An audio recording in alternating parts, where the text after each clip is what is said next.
हमने शहर को दी एक नई पहचान, हम हैं सिंघानिया बिल्डकॉन। करीब 50% वन क्षेत्र के छत्तीसगढ़ में पिछले 4 दिनों से वन कर्मचारी अनिश्चितकालीन हड़ताल पर हैं। अपनी 12 सूत्री मांग को लेकर वन कर्मचारी सभी जिला मुख्यालय में प्रदर्शन कर रहे हैं। वन कर्मचारियों की हड़ताल से वन संसाधनों की सुरक्षा पर कई सवाल खड़े हो रहे हैं। क्या है पूरा मामला, देखिए इस रिपोर्ट में।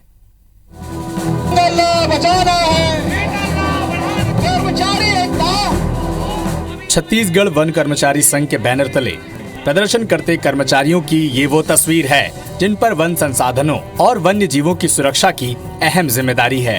प्रदेश के 28 जिला मुख्यालयों में अपनी 12 सूत्री मांग को लेकर इनका प्रदर्शन जारी है। इनकी प्रमुख मांगों में से पहली मांग वेतन पुनर्निरीक्षण की है, जिसके तहत कर्मचारी संघ वन रक्षक, वनपाल, डिप्टी रेंजर और रेंजर के मौजूदा ग्रेड पर वेतन में बढ़ोतरी की मांग कर रहे हैं। इसके अलावा नया सेटअप, महाराष्ट्र सरकार की तरह पौष्टिक आहार, वर्दी भत्ता के लिए 5,000 रुपए, वनोपज संघ के काम के लिए 1 माह का अतिरिक्त वेतन, वनपाल के लिए 45 दिनों का प्रशिक्षण जैसी अन्य मांग भी की जा रही है। ये हमारा 12 सूत्रीय मांग है और बिल्कुल जायज मांगे हैं। आप जानते हैं वन विभाग के कर्मचारी जो है मैदानी अमला है, 24 घंटे ड्यूटी करता है, तो उसको वेतनमान देने में क्या आपको दिक्कत है भाई? हमारा तो 2 बजे रात को भी अगर बीड में आग लगता है या चोरी होता है, घटना होता है, तो वही कर्मचारी जाके उसको करता है। हमारे वन कर्मी हड़ताल में बैठने से जो हाथी है वो गाँव की गलियों में घूम रहे हैं। यदि हमारे वन कर्मी हड़ताल में नहीं होते तो हाथी को सुरक्षित तरीके से वहाँ से निकाल लिया जाता। राजनांदगांव, जगदलपुर समेत प्रदेश के कई हिस्सों में जंगलों में आग लगने की खबर सामने आई है। वन कर्मचारियों की गैरमौजूदगी में बेशकीमती पेड़ और लकड़ियां जलकर बर्बाद हो रही हैं। गरियाबंद में चीतल की मौत की खबर भी सामने आई है। इसके अलावा आरंग के कुटीला गांव में हाथियों के हमले से एक महिला की मौत भी हो चुकी है, जिस पर बीजेपी ने सरकार पर निशाना साधा है। हालांकि सरकार की दलील ये है कि इस मामले को जल्द सुलझा लिया जाएगा।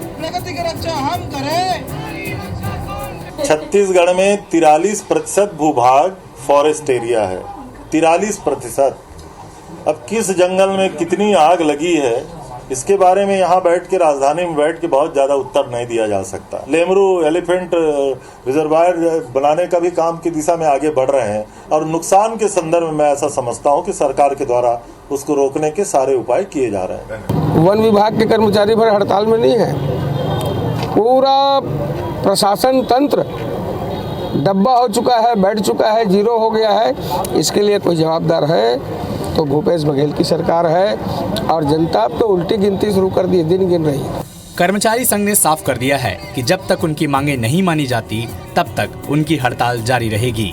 इससे चिंता इसलिए भी और बढ़ जाती है क्योंकि गर्मी के मौसम में जंगलों में आग लगने की घटनाएं और वन्य जीवों के शिकार के मामले भी बढ़ने लगते हैं। लिहाजा हड़ताल की बढ़ती मियाद से न सिर्फ प्रशासन बल्कि वन संसाधनों के लिए भी खतरा बढ़ता ही जाएगा। राजेश मिश्रा के साथ राजेश राज, IBC 24, रायपुर।